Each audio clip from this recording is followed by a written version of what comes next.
తల్లి పేగు చూడు ఎలా తల్లడిల్లిపోయేనయ్యా కళ్ళు మూసి ఎటో ఎవరమ్మా నువ్వు బంద్ బయట ఎత్తుకొని పోతున్నావు? ఏమ్మా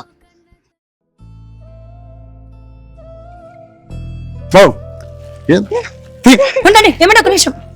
ఎవరమ్మా నువ్వు? డబ్బులు ఇవ్వకుండా తింటానా? ఒక్క నిమిషం ఉండండి, సైలెంట్ తిన్ని. చూడడానికి మంచిగానే ఉన్నావు కదమ్మా, ఎందుకు ఇట్లా పని చేస్తున్నావు?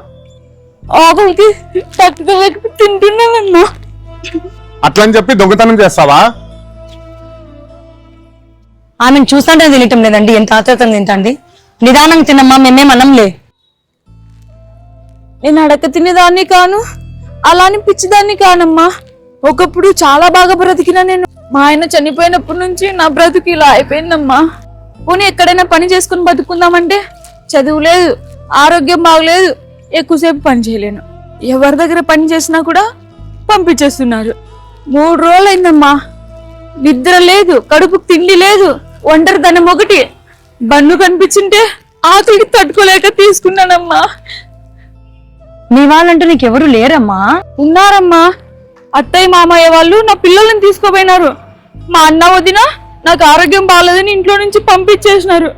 నాకెవరు లేరమ్మా. నా జీవితం సర్వనాశనం అయిపోయింది. ఒకప్పుడు నలుగురికి అన్నం పెట్టిన చేతులమ్మా ఇవి. ఆస్తంతా పిక్కొని నన్నే రోడ్డు నేసినారమ్మా మా వదిన వాళ్ళు. మన టైం బాగలేనప్పుడు తాడే పామే కరుస్తుందమ్మా. ఒకప్పుడు నీ టైం బాగుంది, ఇప్పుడు నీ టైం బ్యాడ్ నడుస్తున్నట్టుంది. ఒకప్పుడు మా కుటుంబంలో కూడా చాలా సమస్యలు వచ్చాయమ్మా. ఇంట్లో మనశ్శాంతి లేదు, గొడవలు ఎప్పుడు, బిజినెస్ అంతా లాస్. ఆల్మోస్ట్ మా షాప్ అంతా అమ్మకానికి పెట్టేశాం. తిరగని గుడి లేదు, చేయని ప్రయత్నం లేదు తెలుసా. అప్పుడు మాకు దేవుడు చీకట్లో ఒక వెలుగును చూపించాడు. మాకు తెలిసిన వాళ్ళు మాకు ఒక పరిష్కారం చెప్పారు. అంకమ్మ పరమేశ్వరి జ్యోతిషాలయం గురూజీ భీమరాజ్ గారికి కాల్ చేశాం. ప్రేమ, పెళ్లి, ఉద్యోగము, ఆర్థిక సమస్యలు, విదేశీ ప్రయాణాలు, కోర్టు సమస్యలు, ఎలాంటి సమస్యల కన్నా ఈ గురువు గారి దగ్గర పరిష్కారం దొరుకుతుంది. మేము అందుకే నమ్మకంతో కాల్ చేశాం. ఫోటో, పేరు ఆధారంగా అంజనం ద్వారా సమస్యను పరిష్కరిస్తారు. అంజనం ఖర్చు కేవలం 501 రూపాయలు. నువ్వేం బాధపడకు, నిన్న ఆయనతో ఒకసారి మాట్లాడిస్తాము. నీ సమస్య కూడా ఆయన పరిష్కారం ఖచ్చితంగా చెప్తారు. మీరెంత మంచి మనసమ్మా. సరే అమ్మా, ఒకసారి నేను కూడా ఆయనతో మాట్లాడి చూస్తాను. చీకటి శాశ్వతం కాదు, కష్టం కూడా శాశ్వతం కాదు.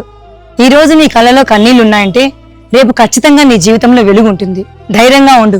ఆ గురువు గారితో మాట్లాడిన తర్వాత అంతా మంచిగా జరుగుతుంది.